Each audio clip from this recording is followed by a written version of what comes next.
Hey everyone, welcome back to Wegovy After the Sleeve, real life talk. If you're new here, I'm Tracy. I had gastric sleeve surgery about 10 years ago, and now I'm on Wegovy. I share my real unsponsored Canadian experience on it, and good weeks and the hard weeks. Today is week 7, and this week was definitely more challenging both physically and mentally for me. Um, So my weight update, this week I lost up 1 pound, bringing my weight down to 221.4. That means in 7 weeks I've lost a total of 13 pounds. Earlier this week when I weighed myself, I think it was on Wednesday, I was down to 219 pounds. But my weight in that day didn't stick. It obviously went up a couple pounds. And that's what brings me to this week and how it really looked. So this week I honestly wasn't great. I've been dealing with bad vertigo and nausea, which has limited me, and I didn't really do much exercise. I went to one exercise class, and that's about it. I did notice a pattern with some food choices I made, which would have been high sodium, high fat. And one day I chose wonton soup. My husband was going to get some Chinese food, and I asked for some wonton soup. And another day he brought me home chicken nuggets. I thought, well, at least they're protein. I really wasn't up to cooking. And so both of those are very high in sodium, and I believe it played a part in the weight gain, because it was after that Wednesday that I gained the weight back. And that's why I think that's my opinion on why the scale hasn't moved that much this week. I wasn't overly hungry this week, but those higher sodium takeout meals definitely seem to impact my progress, especially water retention.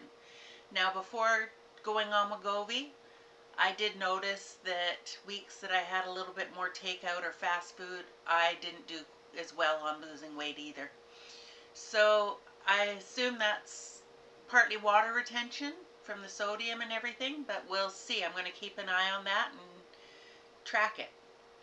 So it's something I'm going to pay close attention to looking forward and see how much of a difference it does make. And I'll pass that information on to you guys. So I want to talk about staying motivated after your honeymoon phase. We all have a honeymoon phase. When we first start a diet or plan or whatever we're doing, we're all excited and just go, go, go, and we do great at the beginning.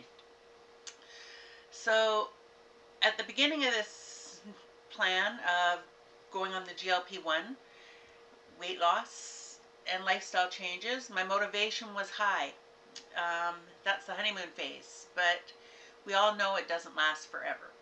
So if your motivation is not connected to your values, your dreams, and your life you want long term, change will be very hard to sustain. This week I really encourage you to think about how a healthy body supports the life you want to live, not just the number on the scale. So the pursuit of life you value is far more powerful motivator than the health outcome alone.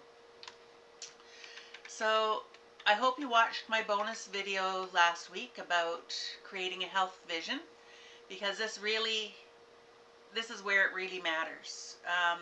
Our health effects are what kind of employee we are at work, how we are as parents, siblings, and partners, our friends, caregivers, and volunteers. Our vision affects all of that and how we want to be. So there are things we truly value. When health becomes part of your value system, it becomes easier to do the behaviors needed to maintain it. Your willpower fades, but your values don't.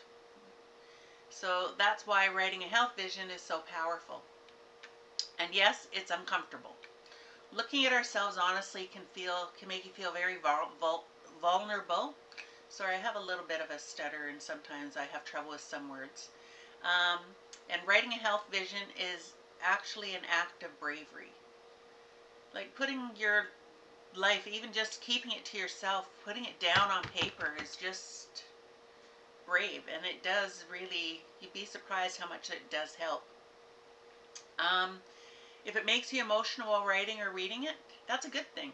It's a good sign that you've really got your feelings out there and how you want to change and your values.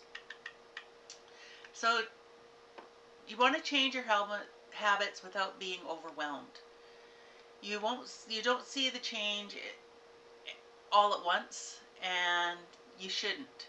Um, Focus on changing 1 to 3 habits at a time over 3 to 4 months.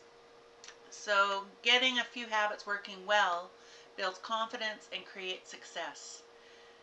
This is not all or nothing. You need time to work on each habit. For instance, my not eating after 8. I haven't been doing that. I think I have it down, but you know what? Last night I had a snack at 10 o'clock. So I haven't got it down, so now I'm going to change that habit to just tweak it a little bit so that it's a little bit harder for me, but that I can, I can complete it. That is one habit I want to fix in myself. So you need time to work on that habit. So don't expect to do them perfectly right away. Start easy and grow into them slowly. So as with my eating after 8, I do still have the odd setback, but I am doing better. So now I have to find a way that's challenging to make me do a little bit better. Like, we'll see how, I haven't thought about it that much yet because I've been doing the video here, but that is the one thing I'm going to be writing down and thinking and brainstorming about. So choose habits that you feel just slightly out of reach right now, knowing you'll grow into them over time.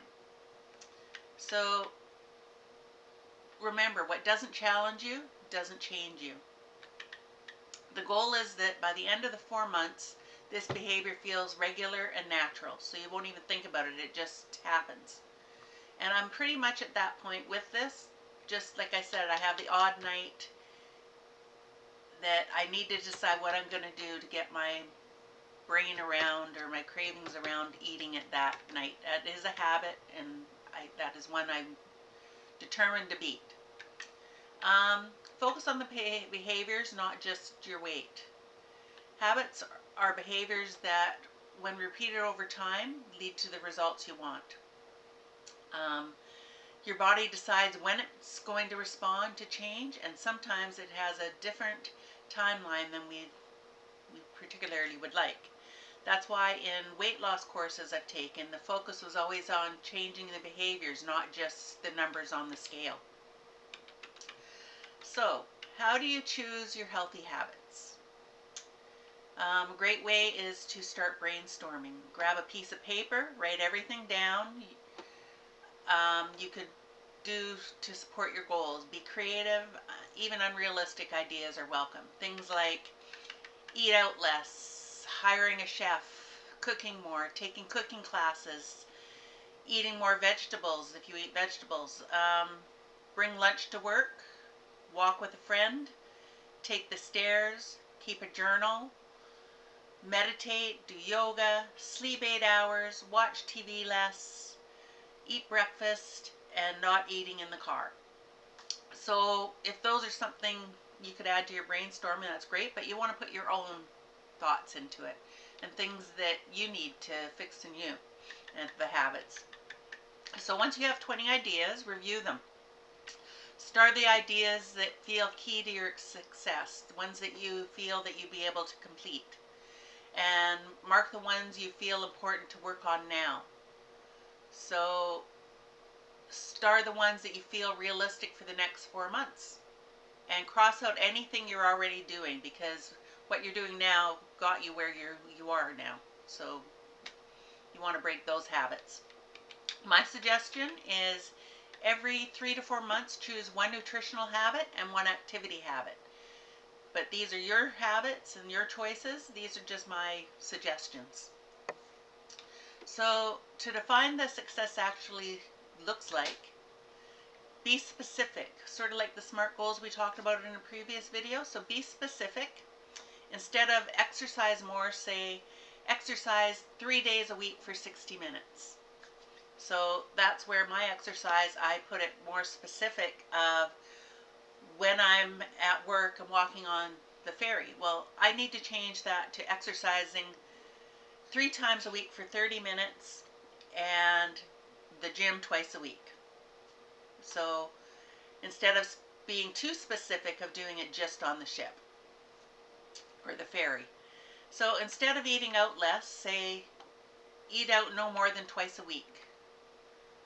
Or in our case, we eat lunch out quite often because we just don't feel like what we have at home. Both my husband and I are home most days in the week. And we tend to, oh, well, let's just run to the store and get something. We end up with fast food or something along those lines.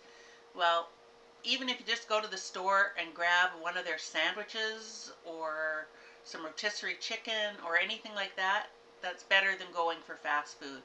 So my goal there, that is one of my new goals, is to eat out less by bringing that down to twice a week instead of 3 or 4 times a week for the fast food.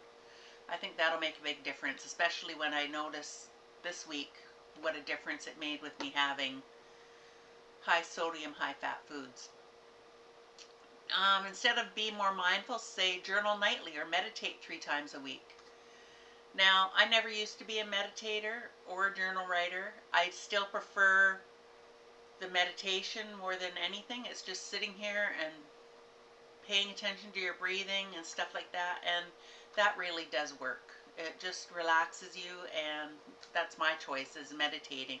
Even though I still journal, especially for this video, it keeps me accountable, and I need to journal what I'm doing daily so that I can come back and talk to you guys about it. So confidence is everything. So your confidence is the key to everything. When we set our goals too big, they'll fail repeatedly. For instance, if I said I wasn't going to eat out for all week, I know that's unrealistic because I'm on the road and sometimes I get hungrier and I do have to stop and grab something to eat. Or we go out with friends to the Legion on Friday nights and they have a nice dinner there, and sometimes I eat there, or things like that. It has to be realistic. And 7 days a week of no eating out for me is not realistic.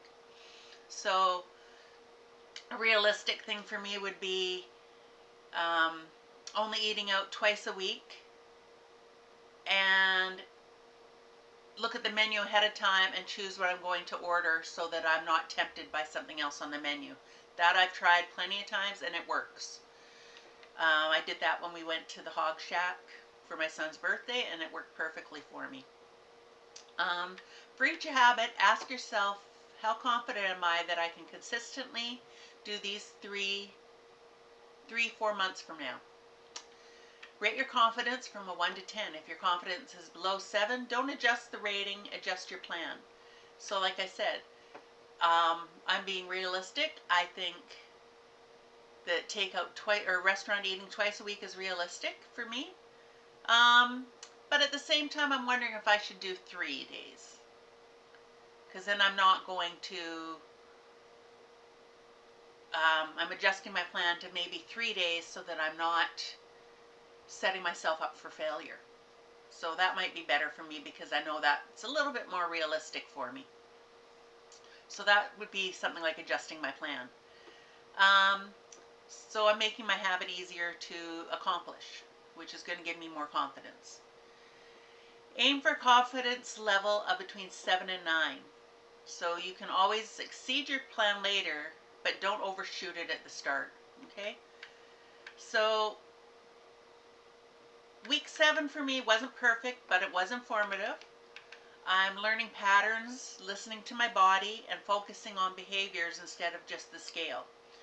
Now, the scale is another big one for me, but I'm going to save that for later on. I am a person, and this is back to my eating disorder days, I weigh myself every day, sometimes more than once. I know when I go up and down, it's water weight and what's actual weight and things like that. I've done it enough that I've figured that out. But when I'm comfortable and think I can do it, I'm going to try and stop that. It has been one habit I have not been able to kick. Don't know how I'm going to do it. Comment below if you have some suggestions. And when I'm ready and have the confidence that I think I may be able to do it, I'm going to be adding that one in. If you're on a GLP1 now or working toward long-term health changes, give yourself grace during the harder weeks. Progress isn't always linear. You're going to have your good weeks, you're going to have your bad weeks. Thanks so much for watching, and please like or comment and subscribe, and I'll see you next week for week 8. Have a great weekend.